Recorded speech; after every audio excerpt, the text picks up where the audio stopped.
ఓం నమః శివాయ. మహాదేవుని మహోత్సవం, మహాశివరాత్రి. భక్తి, తపస్సు, ధ్యానంతో ఆ పరమశివుని యొక్క అనుగ్రహం పొందే పవిత్ర రాత్రి ఇది. ఈరోజు ఆ శివపార్వతుల కళ్యాణం జరిగిందని, ఆ పరమశివుడు తాండవం చేసిన రాత్రి అని, జ్యోతిర్లింగం ప్రత్యక్షమైన రాత్రి అని పురాణాలు చెప్తాయి.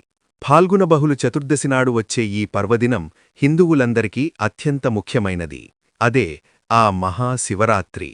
మరి ఆ మహాశివరాత్రి యొక్క సంపూర్ణ పూజా విధానం గురించి ఇప్పుడు మనం వివరంగా తెలుసుకుందాం. ఈ వీడియోని చివరి వరకు శ్రద్ధగా వినండి. ఇక వ్రత విధానాన్ని ప్రారంభిద్దాం. ముందు రోజు సంకల్పంతో మొదలుపెట్టాలి. మహాశివరాత్రి వ్రతం చేస్తాను అని నిశ్చయించుకోవాలి. తేలికైన మరియు సాత్విక ఆహారాన్ని మాత్రమే తీసుకుంటాను అనుకోండి. మనోధైర్యం ఉపవాసం చెయ్యగలడు. అది మీ మనసును మీరు సిద్ధం చేసుకోండి. ఇక వ్రతం రోజు ప్రాతఃకాలాన్ని అంటే బ్రహ్మముహూర్తం లేదా తెల్లవారుజామునే లేచి స్నానం. సూర్యోదయానికి ముందే లేచి పవిత్ర స్నానం చెయ్యండి. తెల్లని లేదా కొత్త బట్టలు ధరించండి. శుద్ధమైనవి. సంకల్పం తీసుకోవటం.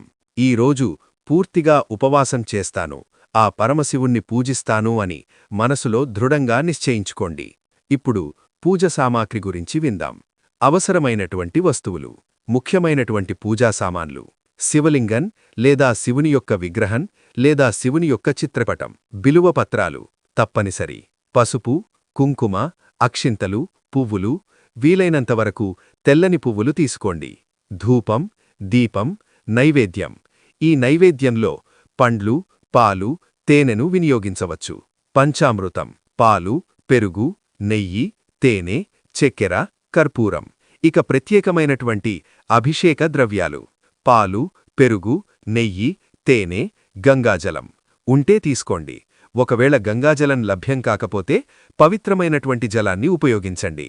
అది శుభ్రంగా ఉండే విధంగా చూసుకోండి. ఇప్పుడు పూజా విధానం గురించి తెలుసుకుందాం. మహాశివరాత్రి మొత్తం 4 యామాలుగా విభజించబడింది. ప్రతి యామంలో ప్రత్యేకమైనటువంటి పూజను చెయ్యాలి. ఇక ఆ ప్రతి యామ పూజా కార్యక్రమం చూద్దాం. ప్రారంభ విధానం: ముందుగా గణపతిని పూజించండి. కలశ స్థాపన, శివలింగ స్థాపన చెయ్యండి. ఇక రెండవది అభిషేకం అంటే స్నానం. క్రమం: మొదట శుద్ధమైనటువంటి జలంతో శివలింగాన్ని శుభ్రం చెయ్యాలి. పాలతో అభిషేకిస్తూ ఓం నమఃశివాయ అని జపించండి. పెరుగుతో అభిషేకం, నెయ్యితో అభిషేకం, తేనెతో అభిషేకం, చక్కెరతో అభిషేకం చెయ్యండి. చివరిగా శుద్ధజలంతో అభిషేకాన్ని ముగించండి. అభిషేకం పూర్తయిన తర్వాత మీరు జపించవలసినటువంటి మంత్రం మహామృత్యుంజయ మంత్రం. ఓం నమఃశివాయ అనే పంచాక్షరీ మంత్రంతో మొదలుపెట్టి ఓం త్రయంబకం యజామహే సుగంధిం పుష్టివర్ధనం ఉర్వారుకమివ బంధనాన్ మృత్యోర్ముక్షీమామృత. ఈ విధంగా మహామృత్యుంజయ మంత్రాన్ని 3 సార్లు జపించండి. వీలైతే 11 సార్లు. తర్వాత మీరు చెయ్యవలసింది అలంకరణ. శివలింగాన్ని, చిత్రపటాన్ని లేదా విగ్రహాన్ని చక్కగా తుడిచి దానిమీద ఎటువంటి తడి లేకుండా చూసుకోండి. వస్త్రం ధరింపచేయాలి. అంటే తెల్లని వస్త్రాన్ని వేయండి. చందనం పూయాలి. పసుపు, కుంకుమలు అర్పించాలి. అక్షింతలు చల్లాలి. ఇక తర్వాత మీరు చేయవలసింది బిల్వార్చన. ఇది అత్యంత ముఖ్యమైనది. ఈ విధానం చూద్దాం. 3 ఆకులున్నటువంటి బిలువపత్రాన్ని తీసుకోండి. నీళ్లతో కడిగి శుభ్రం చెయ్యండి. 2 చేతుల్లోనూ పట్టుకొని ఈ మంత్రంతో దాన్ని అర్పించండి. ఇప్పుడు ఆ మంత్రాన్ని పఠిస్తున్నాను, జాగ్రత్తగా వినండి. త్రితలం త్రిగుణాకారం త్రినేత్రం చ త్రిజన్మ పాపసంహారం ఏకబిల్వం శివాత్పరం. ఓం నమఃశివాయ.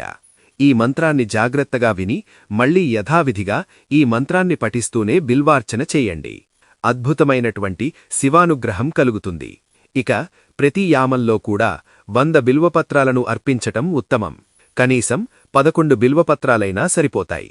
ఒకవేళ అవి కూడా మీకు అందుబాటులో లేకపోతే 1 బిల్వపత్రాన్నైనా ఉపయోగించండి. భగవంతుడు కేవలం భక్తిని మాత్రమే చూస్తాడు, సంఖ్యను కాదు. ఇక తర్వాత మీరు చెయ్యవలసింది పుష్పార్చన. తెల్లని పువ్వులను స్వామివారికి అర్పించండి. ఇంకో విషయాన్ని కూడా చెప్తున్నాను, జాగ్రత్తగా గమనించండి. మరి తెల్లని పువ్వులు దొరకని వారి పరిస్థితి ఏంటి అంటే, వీలైనంతవరకు తెల్లని పువ్వుల కోసం ప్రయత్నించండి. ఒకవేళ తెల్లని పువ్వులు గనుక మీకు లభ్యం కాకపోతే ఎరుపు రంగు పూలను కూడా ఉపయోగించవచ్చు. ఈ విషయాన్ని గుర్తుంచుకోండి. కంగారుపడి తెలుపు రంగు పువ్వులు లేకపోతే పూజ చెయ్యను అని మనసులో అనుకోవద్దు. ఆ విధమైనటువంటి ఆలోచన ఉంటే మరుక్షణమే మీరు ఆలోచనను తీసేయండి. ఇక నైవేద్యం, పండ్లు, అరటిపళ్ళు, అలాగే మీకు తోచినటువంటి పండు మీ శక్తి మీద పెట్టండి. పాలు, తేనె, పంచామృతం, తులసి ఆకులు కలిపినటువంటి నీరును కూడా ముఖ్యంగా ఉంచాలి. ఇవి స్వామివారికి మీరు నైవేద్యంగా పెట్టాలి. ఇక దీపారాధన, నెయ్యి దీపాన్ని వెలిగించి ప్రదక్షిణ చెయ్యాలి. ఆ తరువాత మీరు కర్పూరహారతి చెయ్యాలి. ఆ భగవంతునికి హారతి కూడా తీయాలి. ఈ విషయాలన్నీ జాగ్రత్తగా గుర్తుపెట్టుకోండి. తరువాత మీరు చెయ్యవలసినది ధ్యానం మరియు జపం. ఓం నమఃశివాయ మంత్రాన్ని 108 సార్లు జపించాలి. మహామృత్యుంజయ మంత్రాన్ని కనీసం 11 సార్లైనా జపించండి. ఇక వీలైతే శివచాలీసా చదవండి, శివస్తోత్రాలు పఠించండి.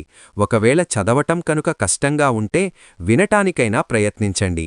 ఇప్పుడు మీ అందరికీ ఉన్నటువంటి ఓ ముఖ్యమైనటువంటి సందేహం. 4 యామాల పూజ అని చెప్పాను, మరా 4 యామాల సమయాలేంటి? అవి చెప్తున్నాను, జాగ్రత్తగా వినండి. మొదటి యామం అంటే సంధ్యాకాలం సమయం, సాయంత్రం 6 గంటల నుండి 9 గంటల వరకు. విశేషత: శివుని యొక్క స్థాపన, ప్రథమ అభిషేకం, శివుడు కైలాసపతిగా భావించాలి. ఇది మొదటి యామంలో చేయవలసింది. ఇక రెండవ యామం రాత్రి ప్రారంభం, సమయం రాత్రి 9 గంటల నుండి 12 గంటల వరకు. విశేషత: ఎక్కువ బిల్వపత్రాల అర్పణ, ధ్యానం, శివుడు పార్వతీపతిగా భావించాలి. ఇక మూడవది తృతీయ యామం అంటే అర్ధరాత్రి సమయం, రాత్రి 12 గంటల నుండి తెల్లవారుజామున 3 గంటల వరకు. అత్యంత ముఖ్యమైనటువంటి సమయం రుద్రాభిషేకం, శివున్నని నటరాజరూపంలో భావించాలి. ఇక నాల్గవది చతుర్థయామం అంటే బ్రహ్మముహూర్తం, సమయం తెల్లవారుజామున 3 గంటల నుండి 6 గంటల వరకు. ఇది చివరి పూజ, మహానైవేద్యం, శివుడు సర్వేశ్వరుడుగా భావించాలి. ఇప్పుడు ముఖ్యమైనటువంటి మంత్రాలు మరియు స్తోత్రాలు గురించి విందాం. మొదట పంచాక్షరీ మంత్రం ఓం నమఃశివాయ, ఆ పరమశివునికి నమస్కారమని అర్థం. ఇక రెండవది మహామృత్యుంజయ మంత్రం ఓం త్రయంబకం యజామహే సుగంధిం పుష్టివర్ధనం ఉర్వారుకమివ వంధనాన్ మృత్యోర్ముక్షియమామృతాత్. ఆయురారోగ్యాల కోసం చాలా శక్తివంతమైన మంత్రం. ఇక మూడవది శివ అష్టోత్తర శతనామాలు, ప్రతి యామంలో చదవటం మంచిది. లింగాష్టకం, రాత్రిపూట అనేకసార్లు పారాయణం చెయ్యాలి. శివ తాండవ స్తోత్రం చదవటం, పఠించటం కష్టంగా ఉన్నవారు వీలైనంతవరకు వినటానికి ప్రయత్నించండి. ఉత్తమమైనటువంటి అనుభూతి కలుగుతుంది. ఇక ఉపవాస నియమాల గురించి విందాం. కఠినమైనటువంటి ఉపవాసం ఉత్తమమైంది. రాత్రంతా నిద్రపోకుండా, నీరు కూడా త్రాగకుండా పూర్తి ఉపవాసాన్ని చెయ్యండి. ఒకవేళ సాధారణమైనటువంటి ఉపవాసాన్ని చెయ్యాలి అంటే పగటిపూట మాత్రమే ఉపవాసం చెయ్యండి. రాత్రి నీరు, పాలు, పండు మాత్రమే తీసుకోండి. పూజా సమయంలో మెలకువగా ఉండటానికి ప్రయత్నించండి. ఇక మరొక విధానం కూడా ఉంది.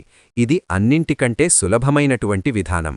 వృద్ధులు, చిన్నపిల్లలు మరియు రోగులకు ఒక్కపూటకు పండ్లు, పాలు, రాత్రంతా శివనామస్మరణ, వీలైనంతవరకు మెలకువగా ఉండండి. ఆ తరువాత మీరు విశ్రాంతి తీసుకోండి. మీరు నిద్రపోయే ముందు శివనామాన్ని చెప్పి, నిద్ర లేచే ముందు శివనామాన్ని చెప్పండి. పూర్తి ఫలితం మీకు దక్కుతుంది. ఇక ప్రత్యేక ఆచారాల విషయానికి వస్తే రుద్రాభిషేకం 11 కలశాలతో అభిషేకం చేస్తే అతి ఉత్తమం. ప్రతి కలశంలో ఒక ద్రవ్యం, పాలు, తేనె మొదలైనవి, రుద్రసూక్తం పారాయణం చేస్తూ అభిషేకం. ఇక హోమం, శక్తి ఉంటే శివహోమాన్ని చేయించండి. బెల్వ ఆకులతో ఆహుతులివ్వండి. దానం, పేదవారికి దక్షిణ, అన్నదానం, వస్త్రదానం, గోదానం, అది కూడా మీకు కలిగితేనే చేయండి. ఇక పారాయణం చేయవలసినటువంటి ముఖ్య గ్రంథాలు శివపురాణం, శివచాలీసా, శివకవచం, లింగపురాణం, రుద్రస్తోత్రం, ఇవి గుర్తుపెట్టుకోండి.